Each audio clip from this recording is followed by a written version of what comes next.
Hi, today we'll be removing the motor core to show you how to install a new one in the all-wheel drive 2.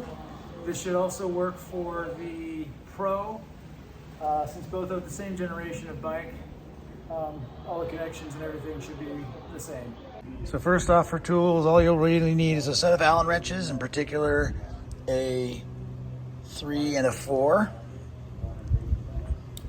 I'm using a multi-tool that has a whole bunch of different sizes, the Alien 2, but any multi-tool for biking should have at least those Allen wrenches sizes.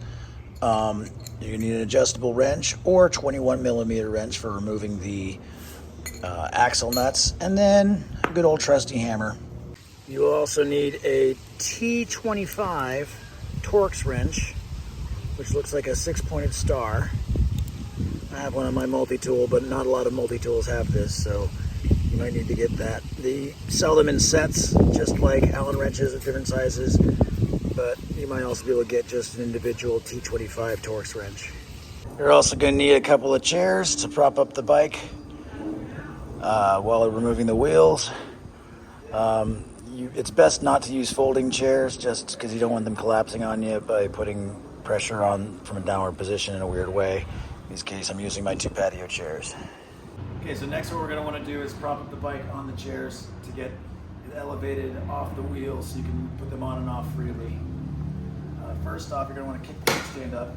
You always want to, anytime you lay a bike down for any reason, you're going to want to lay it down on its left side. Position the first chair right by the front wheel. Just kind of lift a little bit. Second chair, you're going to want to pick up this back seat section. Now, as you can see here, I have it adjusted as close to the wheel as possible, able to support underneath the seat, as well as underneath that part of the bike. You just want to be able to have access to this nut because you're going to be removing that. Another way to do it is if you have a box, some sort of like milk crate or a box, you could put a box or milk crate underneath the front, and then another one more in the middle, so it's not so close to the edge of the bike, holding it a little more in the center. Now what we're going to want to do is come under here. You can do this part of it before you lay the bike down if you want. But either way, cut these zip ties.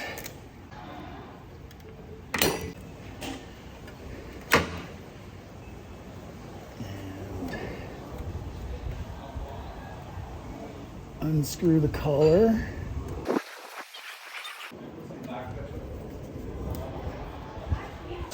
Next, we're going to loosen this nut right here.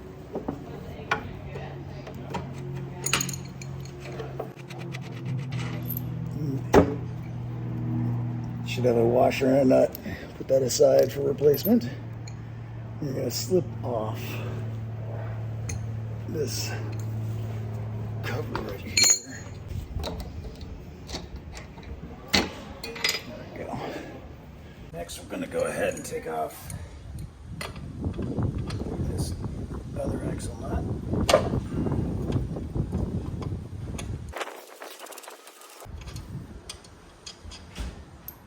And we're going to take off that little nut as well for the safety washer.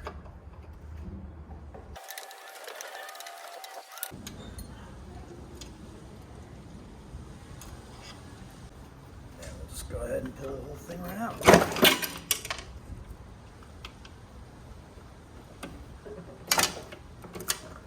That screw that came out is for, it goes from the inside through the nut and screw assembly that holds on the derailleur hanger. So you want to be sure to catch that and hold on to that, because you're going to need that to put that safety washer back on. Next thing you're going to want to do is take off these little tabbed washers that go on the inside of the bike frame. Take them off both sides. Use a T25 torque wrench.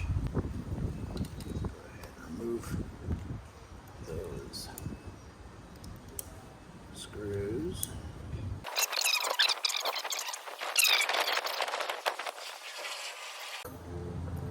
Just slip the rotor right off. Now you have full access to all the screws around. That's number 3.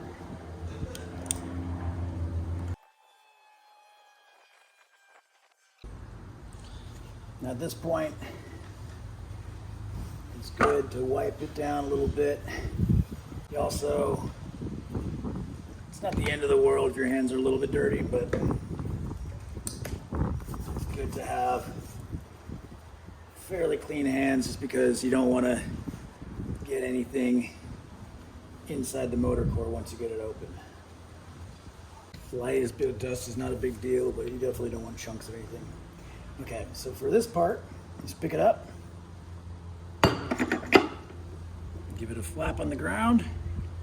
You should be able to pull up the whole motor core. If you're replacing it, this is the part you take out of the other casing, and you'll get the casing without the spokes and the rest of the wheel. You swap it out of that. If this comes out during the process, sometimes this part will come up. You just need to nestle it down and kind of wiggle it around to get those gears back on there. But that should stay put. You can use the cap from the other motor core. So then what you do is you take the other one, and pretend this is the other one that I was sent from Pedal Electric. Put it right back in there. Now, sometimes it doesn't go that easy. If you do have a vise at home and you're having trouble getting that part on all the way, you can go ahead and separate the vise so it grabs on these two sides so there's room for the cable. In this particular case, if you're doing it on that side, just to show you how you do it on that side, I cut a hole with a lead for the cable. The whole thing could go right in there. It's just a normal block of wood that I prepped for this. And then, mine's just slipping right on, so it's easy peasy. But if you're having any issue, once you get it on, you can prop it either way from the other side and knock on the plate a little bit. Once you got that on there, back in your vise or a block of wood with a hole in it. There's room for the axle, but lets everything else sink down onto it where it's supposed to be. You just go ahead and you reinstall the motor cap screws.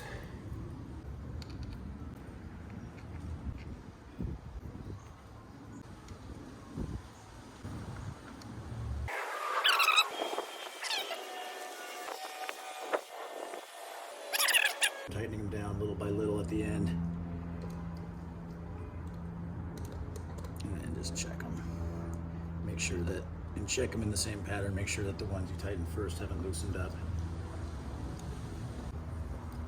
Always a good idea to clean a surface before you're about to screw something on top of it. Same thing for the rotor here.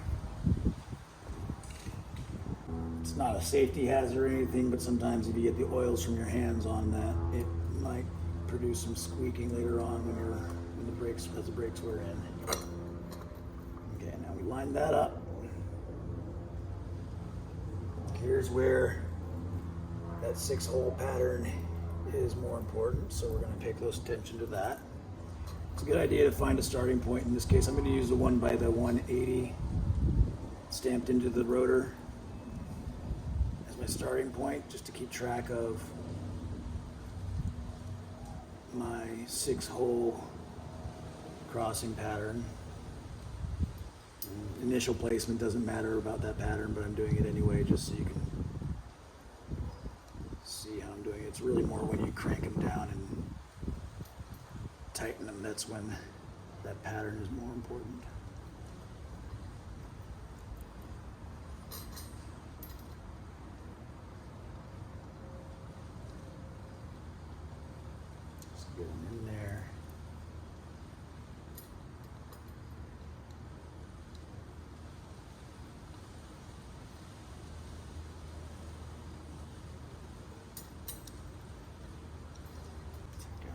Torx wrench.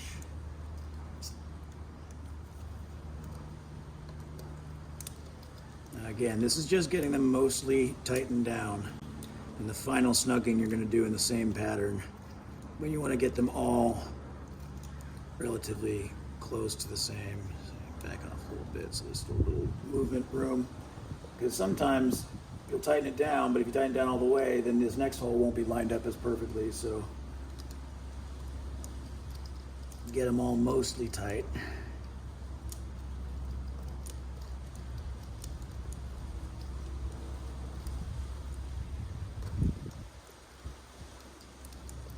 I'm actually going down just about all the way and then backing off a little bit to make sure there's the same amount of play in each one.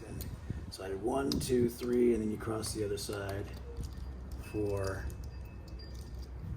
I'm always going clockwise. 5.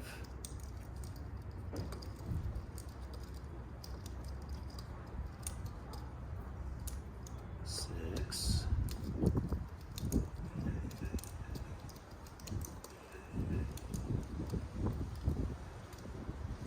Okay, now put it at an angle so I can get more torque in there. Really crank it down. You don't want to strip it, obviously, but these torques are generally harder to strip than an Allen would be.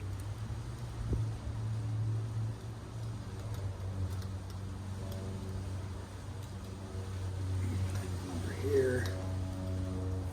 4, 5, 6. You're done. Okay, so now we're ready to reinstall the motor on the bike. You want to pay attention to which direction the cable is coming out of the motor. You want that to basically be down. So when it goes in, it's going to come out like that. And these little tabs right here on these washers, she's got that little tab there, should be coming out of the bottom of the dropout. This part of the frame here where it goes into is called the dropout. So, and then you want to match up the tab on the other side to be facing the same direction. So this one's on this side, I'm going to put this one over here on this side, like that. And then you go ahead, you get it close, you pull the derailleur out, and get it hooked on one of the gears. Kind of push it through the gear. Once you start getting hooked on through the gears, you want to go ahead and line up that rotor so it's in between the pads. Incidentally, while you have the wheel off of the bike, it is fairly important to not squeeze the brake levers.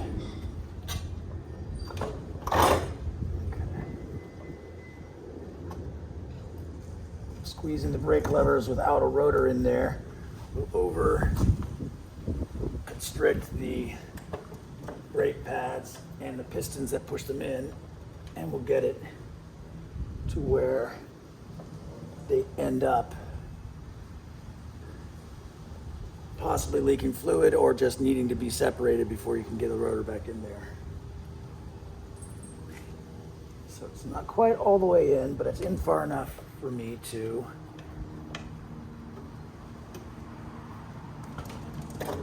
get this top safety washer on. Now I've pulled it back out because you need to attach that guy through this little hole right here. You can see that this screw goes from the back side right into there.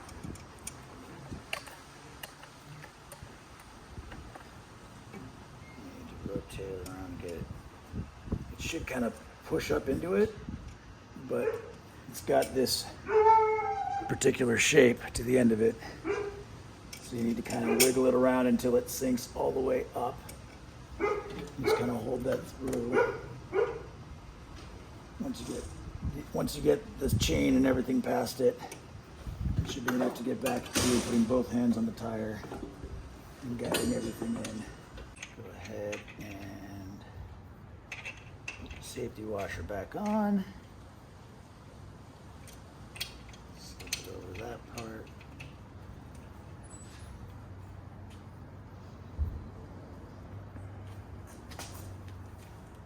need to, once you get that safety washer on, if that screw falls back in, sometimes it's, hey, sometimes you gotta push it up from the other side with a flat head.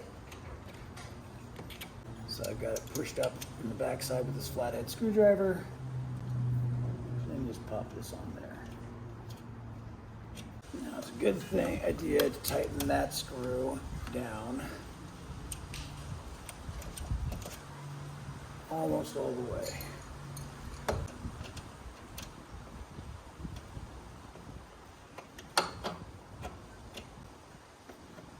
Or that nut down almost all the way, rather. But you don't want it to be super tight yet. And what you'll do next is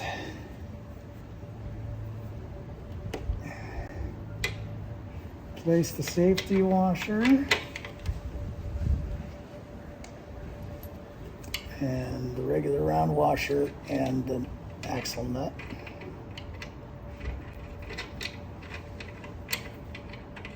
Just get that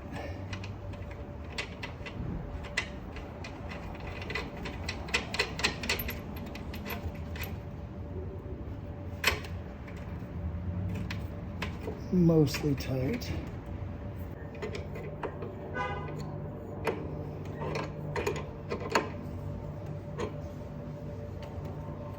Okay, still a little bit of wiggle room there. And that's okay because we're going to do the final tightening and get it off. But that lip up there should keep it from slipping all the way off when you turn the bike upright. Next we go ahead and remove our two supports. Put it on its kickstand.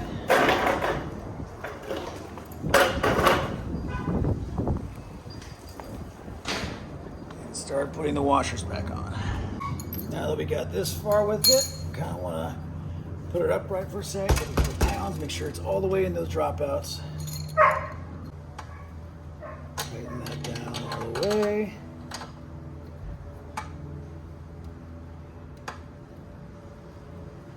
Okay. Put this washer on.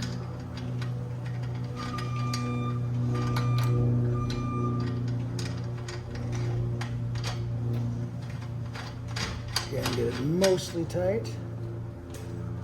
So this part, I like to kind of put my weight on top to kind of help push it down. I'm gonna do the final tightening of those bolts, or those nuts rather. And what this does is it makes sure that as much force as possible pushing the axles up into the frame to make sure that they're aligned properly, because sometimes if one's a little further out and the other one's in all the way, the wheel will be a little crooked and the rotor will rub on one side because it's not quite in there straight, and you'll think the brakes are misadjusted. And last thing you want to do is readjust the brakes for something that's crooked and then have it fix itself while you're riding, or slip in general, become loose, and then go out of adjustment again. And then you just give these crank back over here, back and forth to make sure make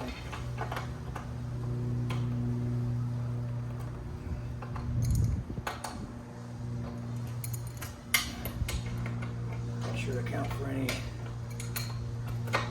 whittling that might be happening that I'm not noticing. And going back and forth is always a good thing whenever two nuts or two bolts are involved, to make sure that the, one tightening one doesn't loosen the other because it realigns the metal or anything. Not always 100% necessary, but it's always good as a precautionary measure to make sure everything's getting on properly.